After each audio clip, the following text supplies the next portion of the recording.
नमस्कार, आप देख रहे हैं हिमाचल दस्तक वेब टीवी की प्रस्तुति दस्तक दिन भर।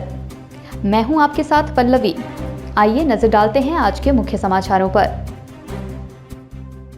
मंडी में देव मिलन का भव्य नजारा। चौहटा बाजार में देवी देवताओं ने श्रद्धालुओं को दिए दर्शन, प्रशासन ने भेंट किया नजराना।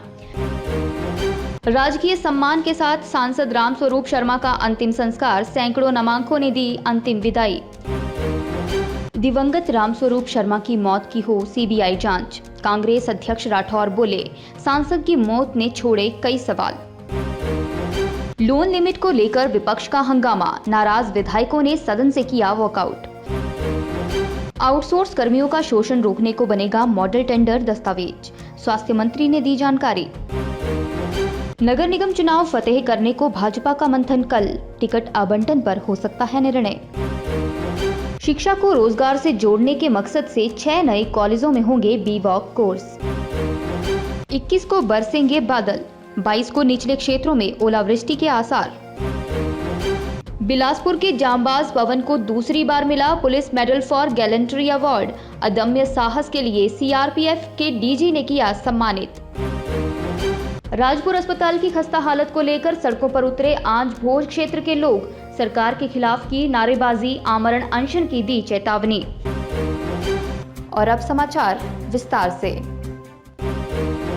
छोटी काशी मंडी में शिवरात्रि महोत्सव के समापन पर चौहटा बाजार में आस्था का सैलाब उमड़ पड़ा।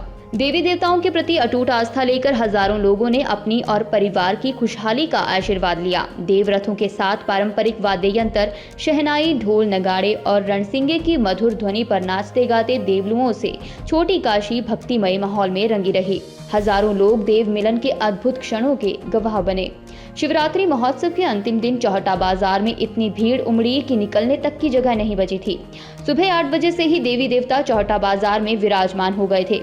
सूरज चढ़ते ही देवी देवताओं के दर्शन के लिए आस्था का सैलाब भी उमड़ता गया। चौहटा बाजार में कतार में विराजमान देवी देवता और हर तरफ वाद्य यंत्रों की गूंज ने हर किसी को आस्था के उत्सव में भाव विभोर कर दिया। सुबह करीब 7 बजे शिवरात्रि महोत्सव में शिरकत करने पहुंचे करीब 180 देवताओं ने चौहटा बाजार मंडी में आसन जमा लिया।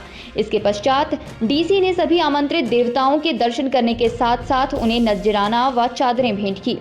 इसके पश्चात देवताओं के दर्शनों का सिलसिला शुरू हो गया। बाजार में भीड़ तेजी से बढ़ती गई और दोपहर होने तक हजारों लोगों ने देवताओं के दर्शन कर आशीर्वाद लिया।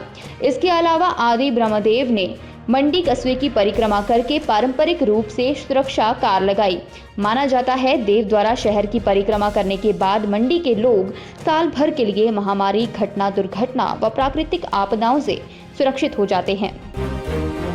सांसद रामस्वरूप शर्मा का अंतिम संस्कार उनके धार्मिक स्थल मछियाल में पूरे राजकीय सम्मान के साथ किया गया। इस दौरान हजारों लोगों ने अपने सांसद को नमांकों से भावभीनी श्रद्धांजलि दी। इस अवसर पर कैबिनेट मंत्री सरवीण चौधरी, मुख्यमंत्री जयराम ठाकुर, पूर्व मुख्यमंत्री प्रेम कुमार धूमल, सतपाल सत्ती, विधायक प्रकाश राणा, पूर्व मंत्री ठाकुर गुलाब सिंह, कांग्रेस नेता ठाकुर कौल सिंह, कांग्रेस महासचिव आश्रय शर्मा सहित विभिन्न विधानसभा क्षेत्रों के विधायक उनकी अंतिम यात्रा में शामिल हुए।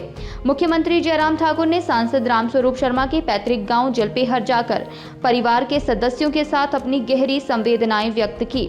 मुख्यमंत्री ने ईश्वर से दिवंगत आत्मा की शांति और परिजनों को इस दुख को सहने की शक्ति प्रदान करने की प्रार्थना की है। सांसद रामस्वरूप शर्मा की आत्महत्या की सीबीआई जांच करवाने पर मुख्यमंत्री जयराम ठाकुर ने कहा, वे इस बारे में पहले सांसद के घर के सदस्यों से बात करेंगे। अगर वे इसमें सहमति जताते हैं तो इस बारे में विचार किया जाएगा। बताते चले, हिमाचल प्रदेश के मंडी से बीजेपी सांसद रामस्वरूप शर्मा ने बुधवार को दिल्ली स्थित अपने निवास पर खुदकुशी कर ली थी। जानकारी के अनुसार मंडी से सांसद रामस्वरूप शर्मा मौजूदा समय में दिल्ली में गोमती अपार्टमेंट में रह रहे थे। कांग्रेस अध्यक्ष कुलदीप सिंह राठौर ने दिवंगत रामस्वरूप शर्मा की मृत्यु की जांच सीबीआई से करवाने की मांग की है। उन्होंने कहा, एक सांसद की संदिग्ध हालत में मौत होना कई गंभीर सवाल पैदा करती है और प्रदेश के लोगों को इन सवालों का जवाब मिलना ही चाहिए। राठौर ने भाजपा सांसद रामस्वरूप शर्मा के निधन पर गहरा दुख जताया।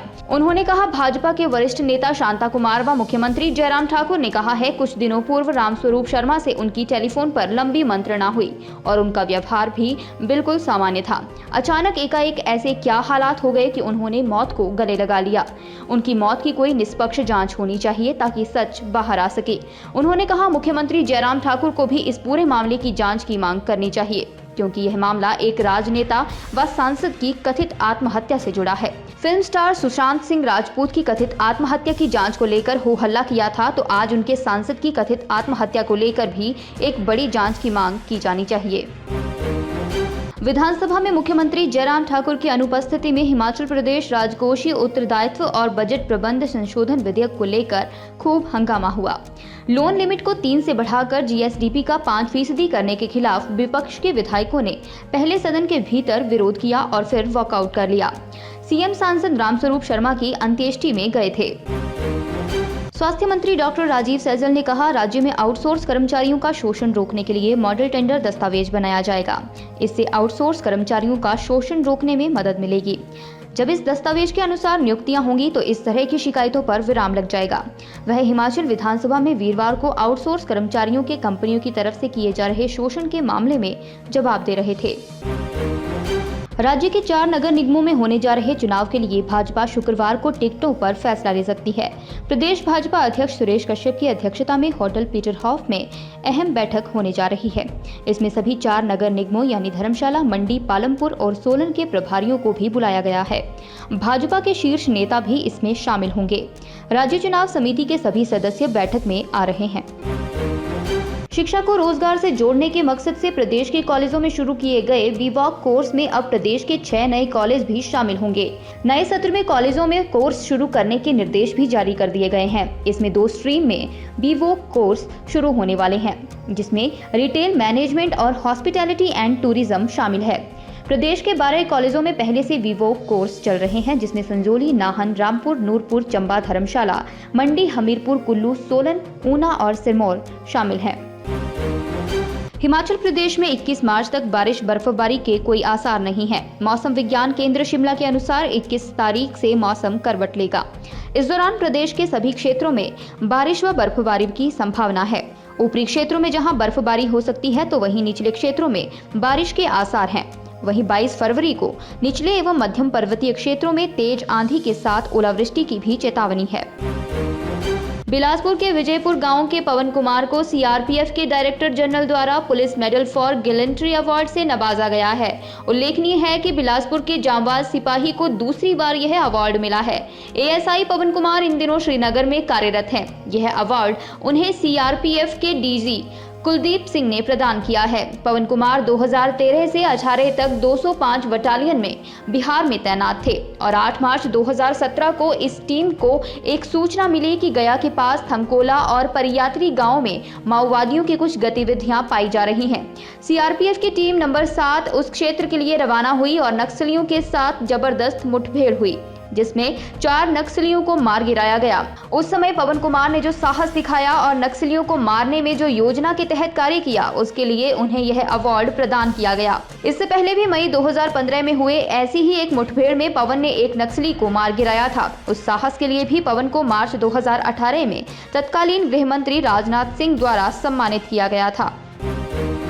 सिरमौर जिला के आंचभोज क्षेत्र में मूलभूत सुविधाएं न मिलने के चलते आखिरकार लोगों का गुस्सा फूट पड़ा। खासकर 11 पंचायतों के केंद्र बिंदु राजपुर अस्पताल की दयनीय दशा, टूटी सड़कें और बिजली विभाग का बिल भुगतान केंद्र न होने के कारण लोगों ने वीरवार को राजपुर में रोष रैली निकाली और चक्का जाम किया। लोगों ने जताया, यहाँ पर लोगों को सुविधाएं जल्द उपलब्ध नहीं करवाई गई तो वह आमरण अनशन करने से भी पीछे नहीं हटेंगे। लोगों का आरोप है, बीते 40 वर्षों से राजपुर अस्पताल की बिल्डिंग की मरम्मत नहीं करवाई गई है। यहाँ पर कोई स्थायी चिकित्सक नहीं बैठ रहा है। ऐसे में यह अस्पताल लोगों के लिए सफेद हाथी साबित हो रहा है। लोगों को स्वास्थ्य सुविधाओं के नाम पर केवल पैरासिटामोल मिलती है। यहाँ पर फर्स्ट एड तक की सुविधा नहीं है। दुर्घटना में घायल लोगों को पांवटा साहिब ले जाना पड़ता है। ऐसे में कुछ तो रास्ते में ही दम तोड़ देते हैं। इसके अलावा लोगों ने बिजली बिल भुगतान केंद्र न होने पर भी नाराजगी जताई है। लोगों का कहना है, यहाँ की सड़कों की हालत खराब है। टूटी फूटी सड़कों से धूल मिट्टी लोगों के घरों और दुकानों में जा रही है। विभाग को कई मर्तबा इसे सुधारने के लिए अवगत करवाया गया है, लेकिन अभी तक हालत जस की तस बनी हुई है। सड़कों की खस्ता हालत के चलते वाहन दुर्घटनाएं भी बढ़ी हैं। यहाँ पर एकत्रित हुए हैं और सभी को विदित है कि राजपुर सीएससी जो कि बहुत दयनीय स्थिति में इस समय गुजर रही है। 30 से 40 हज़ार लोग इस सीएससी के अंडर आते हैं। इस सीएससी के अंडर लगभग जो पीएससी की संख्या है वो 17 पीएससी आती है। तो आप ये देखिए कि जब इतना बड़ा दायरा होने के बावजूद भी जब हमारे यहाँ ना हमारे पास डॉक्टर अवेलेबल है, यहाँ पर प्रॉपर ना हमारे पास फैसिलिटीज़ है, ना इंस्ट्रूमेंट है। यहाँ पर एक अगर 2 स्टिचेज भी लगाए जाए तो हमारे पास यहाँ पर कोई भी साधन नहीं है ताकि वो स्टिचेज या किसी प्रकार की कोई सीरियस इंजरी है वो की जाए। तो हम लोगों को तो इस टाइम बस ये है कि मरने की कगार पे हम लोग खड़े हैं, क्योंकि हमारे पास जब सुविधा ही नहीं है। हमारे को देहरादून जाना पड़ता है या पोंटा जाना पड़ता है या हरबड़पुर जाना पड़ता है। तो आप ये देखिए कि जब हम लोग इतने लोग यहाँ पर खड़े हैं, हमारे को समस्या है, सरकार इस पर गौर क्यों नहीं कर रही है? हमारे को समस्या है तब हम लोग यहाँ पर सड़कों पे उतर रहे हैं। सरकार इसका या तो टाइम में बहुत बड़े आंदोलन की तरफ बढ़ जाएंगे। आगे जो आने वाला। और इन्हीं खबरों के साथ आज का बुलेटिन यहीं समाप्त होता है। हिमाचल की तमाम अपडेट्स के लिए देखते रहें हिमाचल दस्तक वेब टीवी, दिल से दिमाग तक।